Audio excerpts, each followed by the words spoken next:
I am here with Beach Volleyball head coach Kris Dorn. The 2023 Beach Volleyball season is coming up upon us. And Coach, 2022 NAIA Coach of the Year, you have built one of the most prestigious programs on the beach volleyball circuit. 2 national runner-up finishes in the last 2 years. And what I want to know is what's in store for this 2023 team in the season preview. First, thank you. And great question. I think there's a lot to look forward to, and there's a lot to be excited about. And, we've been in full swing of kind of this season's practices and getting together the mindset of like, hey, every match is a championship match. But we've got a great schedule. We've got a lot of home matches this year, which will be nice as kind of just kind of like showcase some of our abilities, because again, we don't have courts on campus, so we get to have people out to our own site at our own home beach. But we're really excited about where our partnerships are forming up to be. Again, we play some good opponents. I think right before our conference tournament, we play Stanford and Long Beach State at Long Beach. We have multiple Division I opponents to play against, and our conference looks pretty good. So it's going to be a good challenge across the board, and just to see how our girls step up to the plate. And then again, I'll probably say this 10 times, but I think our biggest selling point is our culture, and it's been amazing to see that and how the girls have been responding to each other. And speaking of the culture, how does that play into, obviously the last 2 seasons have been incredible seasons. Last year you set a school record for victories in a season. Coming up short at the national tournament, what has the team learned from those 2 experiences, and how has culture played a part in making those lessons kind of really take hold? Great question. And they were vastly different experiences. So I think the first year you're referring to, we had kind of our arch rival that year. We'd beaten them 3 times, including in the conference championship. And you've heard coaches say it before, but it's hard to beat somebody 3 times in a row, let alone 4. Yeah. And so that certainly played a part, but I think I know we, from our reflection on that year, we definitely treated that championship match, differently than we had any other match that year. And I think that's kind of what we put ourselves in a bad position, where we, instead of playing to win, we were playing to save face. We were playing not to lose in some situations. And that didn't apply to everybody, and it didn't apply to all the time, but that's just kind of, unfortunately one of the side effects there. Last year was a phenomenal experience. We were so thankful that the NEI kind of hosted their own thing down in Panama City Beach. It's a beautiful site right on the beach, right on the water. And there were a lot of circumstances going into that one that some we won't share here, but a lot of, let's just say, the sickness played a factor.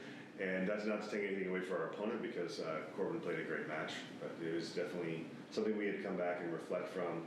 I had to stay a day and a half afterwards with about half the team that was sick and couldn't travel. So it was humbling. It always is. It keeps us hungry. And it also kind of, okay, then what can we do to prepare the best we possibly can, even for things that we can't foresee? And that's always one of the questions about sports is, how can we truly be prepared in ways that we can't even, comprehend right now? So how can we increase our level of flexibility? How can we increase our level of awareness? How can we start to adapt to certain situations? So it's going to be fun. When you look at the roster, you have some key veterans that are back from that team who can, certainly impart some of their knowledge and experiences and wisdom. Speaking of those players, ones that come to mind immediately are All-Americans, Morgan Nash and Conley Harris, and then also GSAC Freshman of the Year, Emma Galloway. That's a great starting point, isn't it, for you to have those 3 players at the forefront of the team? Yes, and again, we're super blessed because we graduate big classes every year with great returners, and you mentioned those 3, but all of our returners have increased dramatically. They've increased the way they move, their understanding of the game, their IQ behind the game, and you're right, that fosters growth, right? So that's definitely one of our pillars of foundation is the competition, and that everything that goes into that, and the ideal of how to strive for that, and even how we treat our teammates in that. Because the other foundational pillar for us is kind of honestly, it's love. It's the connection, it's the fellowship, it's the relationship, And if we do that well, because again, true love means I also hold you accountable, that there's also discipline involved, that there's also a hey, come back to what we agreed upon that is good, right? And so those are part of the conversations because we're humans. So that with great volleyball really provides a great environment of, I'd say, vulnerability first, and then from that stems trust, stems common work ethic, and then common goals and streamlining everything. So. You mentioned culture earlier. Can you describe what makes this culture so special? What what you're most proud of in terms of building that culture? How would you describe it? I can't take much credit, so let's say that first. This is kind of more of a dream, even coming here to start it and having this foundational philosophy. But again, this cannot be a top-down vision only, right? This has to be, coaches talk about buy-in all the time, and I feel that the only way to get that full buy-in is to have them plug in what they want and their expectations and their goals and their desires to a degree of like, okay, now we've heard from each one of us. Now we can pull our values in from what you said and what you desire out of this. And so now when we have conflict, because we're humans, now we can step into healthy conflict and honor each other in that. And again, it's a bringing back to those similar values instead of kind of the fight of where I think you should be or where you think I should be. So it helps the entire process of how we correspond with each other, how we communicate to each other, certainly how we compete with each other. And I think even when it comes to some of the rougher parts of the sport, which is, okay, you're a seat ahead of me, and I really wanted your job, or I really want to play with the person you're playing with, or all of those things like that get easier. They don't get flattened out. They don't go away. But it makes those conversations easier because A, we genuinely care about each other, and B, we are genuinely on the same page that this is for Vanguard Beach Volleyball. So we are moving in the same direction for the same reason. Obviously, when you go through the recruiting process and you're evaluating players that you want to bring into the program, it's not just the talent, but it's do they fit with the program. So can you expand a little bit on some of the newcomers, some of the other players? I know we've touched on Morgan and Conley and Emma, but obviously you're big on team and everybody is making a contribution to the team. So give us some additional knowledge here about who these other players are that are coming in. We have 4 that are completely new, and so Anna Broadhead is a junior college transfer who played a couple years in Florida and was on the women's team down there. It was very good, and she'll come in and be a defender, and she's from Nashville, Tennessee originally. Hannah Wilness is from Colorado originally, and has been playing for about a year and a half at Fullerton College and doing both indoor and beach. Let's see who else. Madeline Nash, who is Morgan's younger sister, comes from her indoor career, and we're training her in the beach right now. And then our last but not least is Haley Peterson, who we just stole from the indoor team. And so she's spending her last semester with our team and kind of learning the game and learning to get her sand legs and all those kind of things that come with it. But I will say it's been amazing to watch, specifically those 3 first semester to kind of, recruiting is still a gamble no matter what. It's still a gamble a little bit on character, it's still a gamble a little bit on personality traits, and still a gamble on that famous word of potential versus what actually is going to happen. Right. We were super impressed with all 3 of those ladies and just how they've worked and how they've worked themselves in the team, how they've, again, just dove head first into that culture of vulnerability and building trust with each other. And so this is really, it's honoring, and it's honoring to be a part of, to see people dive in and engage. And Haley just joined us this semester.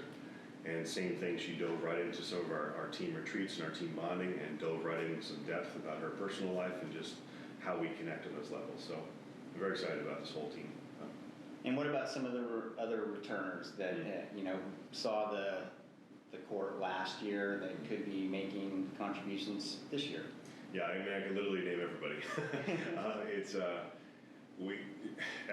Literally everybody. This is rare because I've been coaching for a long time. And you can't always say this as a coach, and that's not a rip on some of your players. Sometimes things happen. Someone's injured over the summer, and so they can't touch the ball very much, or they're overseas, so they can't work out the same way they would. But literally everybody has come back with I would say a calmer focus and attitude. I would say with healthier self-talk, which is huge, as you may know, especially in a sport where beach volleyball is, there's a chance I may be getting picked on the entire time. And so not only is that going to be hard for me to carry some of that burden, but that's going to be hard for you, and it's kind of a helpless feeling. And so, we need to know how to self-talk, how to communicate with each other, and kind of that balance of not taking ownership of your issues, and still handling my own business. So kind of like helping you, but also being consistent in what I do, so we can put our best foot forward. So it's been really impressive to watch all of the returners come back with an extra step. Again, a little bit more IQ, a little bit more vision, and kind of just put it all together. So I look at your performance in the GSAC, and I believe it goes back to the 2020 season. Regular season winning streak against GSAC opponents has reached somewhere in the range of 25 or 26 straight. I mean, that's hard to do on any level in any league. What does that speak to, having that level of success against a very, very tough GSAC league? Thank you. And I think depth is one of the biggest things. We're actually having this issue right now. It's been incredibly tough to even figure out our pairings for the year. And not because, we have no talent, but the opposite of, there are so many different combinations. These young ladies go out of their way to build relationships so that we can have these potential partnerships. And again, the skill level and the IQ is there. And so now it's a matter of us figuring out 1,000 different things that we can do to put those pairings together. But that's really been a key for Vanguard in the past too. It's been, even if we struggle at certain spots, that at the end of the day, we want to have 5 pairs that put themselves in a position to win. And that's all we can ask, right? And we've been blessed, and I would say even usually our 6th pair or 7th pair, if we haven't, have still been in that position to be able to compete hard. And again, you know this from every other sport, but if my opponent in practice is good, I get better, and vice versa. And so that's been kind of a theme for us. And then looking at the schedule, you kind of alluded to it at the beginning. You have a good mixture of some NCAA opponents in there, along with 3 GSAC rounds, one of which will be hosted by Vanguard there in March, along with some other tough matches against teams that were ranked in the NAIA poll last year. Just in terms of the overall schedule, how do you size that up? We're excited.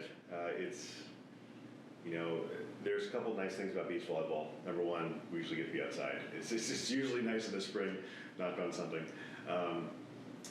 When I said we have a lot of home matches, that means all 3 of those GSAC rounds are actually in Huntington Beach. So it's in our backyard. It's at the same practice site that we have the whole time.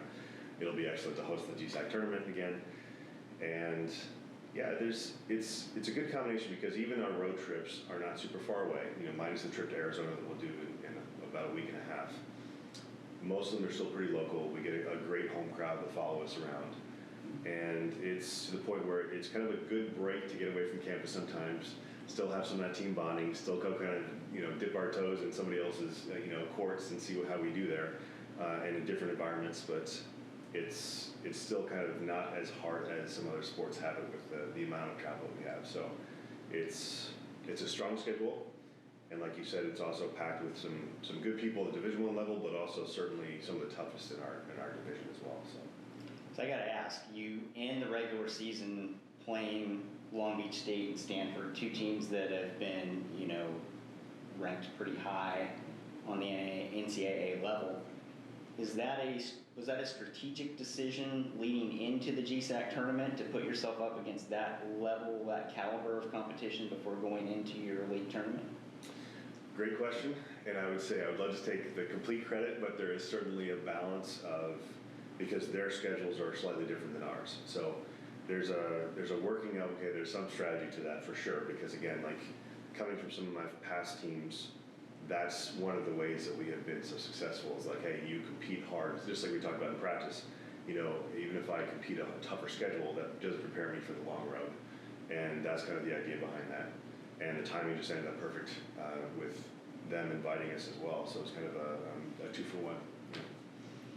The Vanguard Lions host the GSAC tournament on April 5th, 6th. I think that's a Wednesday, Thursday at the Huntington Beach at Brookhurst and PCH. What what sort of pride do you take from being able to host an event like that where everybody is converging at one site? It's just a ton of fun. I really enjoy how our conference do the rounds in general, let alone the DSAC tournament. So it's super competitive. Again, we're outside. You can hear the ocean waves crashing. You're out in the great sun, and just it just means a lot to kind of have our staff and our people out there as well, just kind of running everything. And it does feel like a home event, even though we're off campus. So. Right. And then all that hopefully leading into an opportunity to once again go for a national championship, hopefully third time's a charm. Mm-hmm. But obviously there's a lot of season to be played before we get there.